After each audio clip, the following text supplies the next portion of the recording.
আরও একটি নতুন ভিডিওতে আপনাদের সবাইকে স্বাগতম। আমাদের নিউ ইয়র্কে স্নো পড়েছে। চলেন দেখাই আপনাদের কী অবস্থা।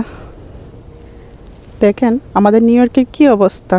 স্নো পড়ে রাস্তায় এরকম জমে আছে, দেখে মনে হবে সাদা তুলোর মতো, কিন্তু স্নো পড়ার সাথে সাথেই এই সাদা তুলোগুলো দেখতে ভীষণ সুন্দর দেখায়। দু একদিন পরে যখন ময়লার সাথে মিশে এই সাদা তুলোটা এরকম কালো কালো ময়লা হয়ে যায়, তখন বেশ বিশ্রী লাগে, জুতার মধ্যে লেগে যায়, হাঁটতে গেলে জুতার মধ্যে লেগে যায়। এটা গলতেও কিন্তু অনেক সময় লাগবে, বাইরে ভীষণ ঠান্ডা, সেজন্য গলতে সময় লাগবে।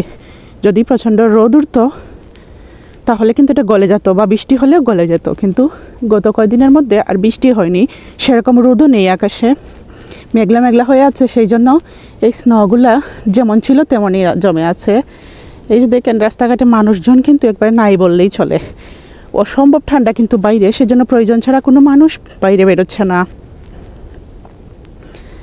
আমি যাচ্ছি অবশ্য শপিং করতে, আবার গ্রোসারিও করব, সেই জন্য রাস্তার পাশে এরকম স্নো দেখতে কার না ভালো লাগে। কি সুন্দর হোয়াইট হয়ে আছে, মনে হবে একদম তুলো, এই যে শক্ত হয়ে আছে একদম, সেগুলো সরতেও অনেক সময় লাগবে। ভীষণ সুন্দর লাগে যখন স্নো পড়ে, তখন দেখতে খুব সুন্দর লাগে, কিন্তু যাদের প্রাইভেট হাউস তাদের এগুলো ক্লিন করতেও কিন্তু অনেক কষ্ট।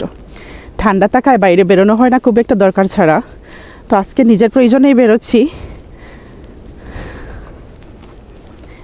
ঠান্ডা হলেও হাঁটতে বেশ খারাপ লাগছে না, একা একা গ্রোসারি করতে বা হাঁটতে বেরোনে আমার খুবই ভালো লাগে।